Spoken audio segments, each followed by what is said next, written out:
Okay, so the purpose of this video isn't to answer every question you've got on winch skating. The purpose of this video is to really support the winch skating and wake skating communities, okay? If you want to go for more information, go to wakeskating.com or winchskating.com. On there, there's stacks of people willing to answer your questions. So yeah, jump on there for more information. But today, we're going to be talking about the DTS winch, how to ride behind it, how to drive it, how to maintain it, and even how to build one.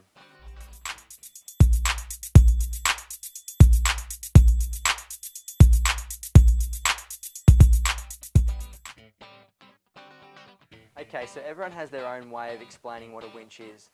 The way I best like to describe it is it's a motorised fishing line that pulls you along the water on a wake skate.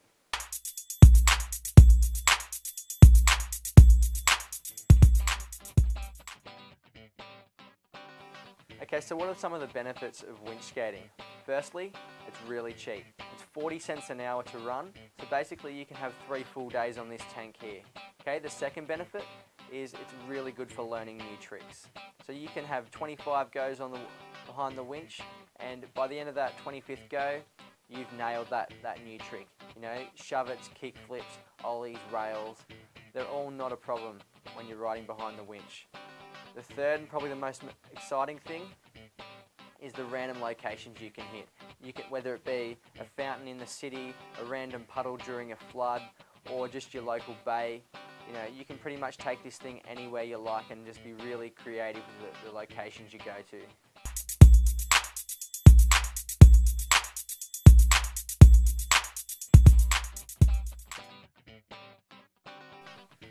Okay, so the two major features of this frame that make it a really good frame, firstly, the front pegs. The front pegs are designed to dig into the ground.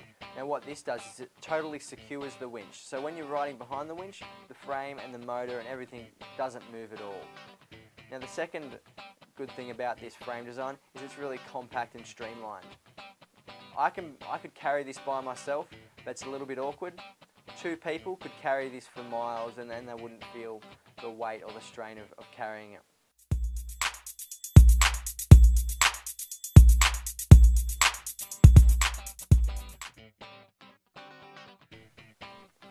Okay, so on the DTS winch we use a 6.5 horsepower Honda knockoff. What I mean by knockoff is it's made in China, it's not a genuine Honda motor. I've found this motor super reliable, super powerful, and just definitely suits the purpose. They're also a lot cheaper. You can pick this one up from about $230 at your local hardware, or even cheaper on eBay.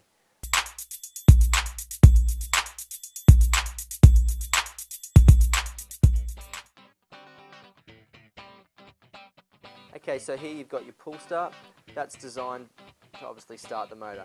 Up here you've got your throttle. Now you just push that forward to bring your rider in and pull it back to let the engine off. Up here, this is your choke. That's so you can start the motor on a cold day. And this one here is your fuel, so you can either turn your fuel on and off.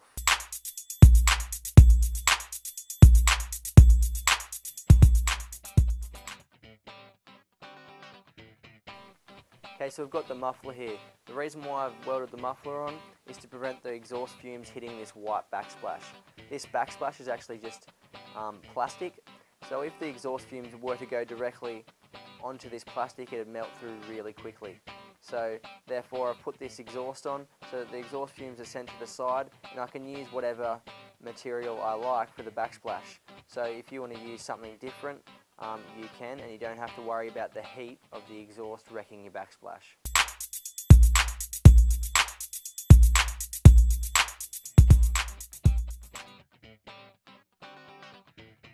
Okay, so here you got your spool. It's obviously designed to bring your rope in. Okay, you've got 2 parts which make up your spool. You've got your sidewall and you've got your inside diameter. Your sidewalls, that's basically metal cut into the shape of a circle, and then your inside diameter is made up of 6 pieces of threaded bar. This threaded bar is set at a certain diameter depending on the speed and the ratio of your gearing.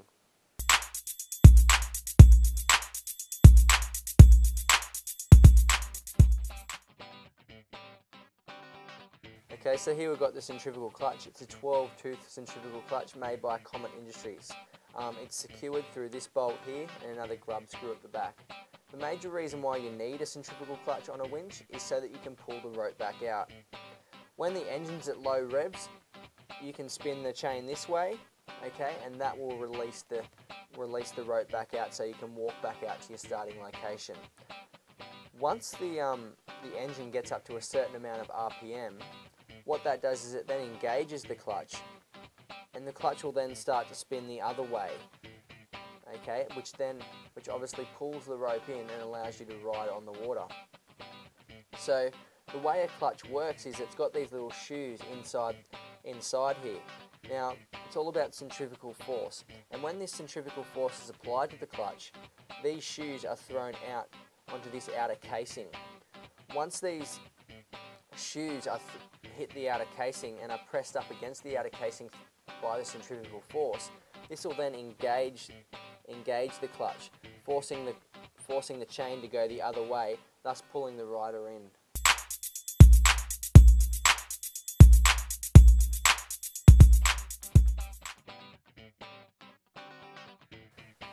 Alright, so we've got the chain here, pretty simple, it's a 35 pitch chain, you'll need about 2 feet of it.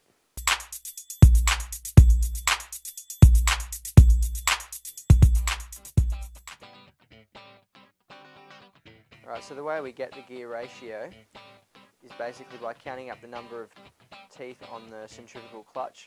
The number of teeth there is 12. The number of teeth on the front sprocket is 66, so it's simply 66 divided by 12, which gives us a gear ratio of 5.5. Okay, now another thing to take into consideration is the inner diameter of the spool. The inner diameter of the spool is approximately 7 inches, or about 276 millimeters.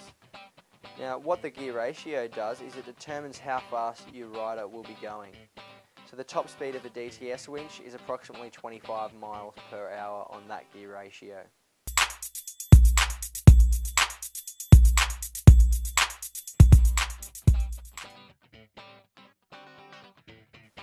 Okay, so here you got your backsplash, basically designed to keep the water off the motor. This is just a bit of real estate sign. You can get that at your local hardware. Basically it's just pop riveted at the bottom and secured with the rope guide at the top, and that'll prevent all the water from going from your rope onto your engine.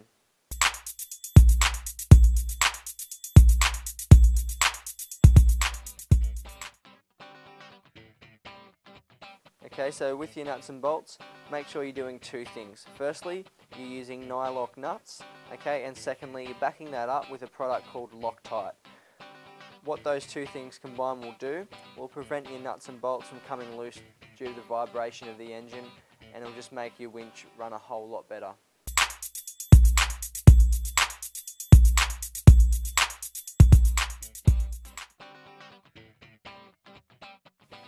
Okay, here we've got the paint job. Now, it's really important to get a really high grade paint job done. This uses a rubber epoxy paint which they use on ocean liners. Okay, now getting this paint job is pretty expensive, but well worth it, as it prevents any rust from getting into your frame.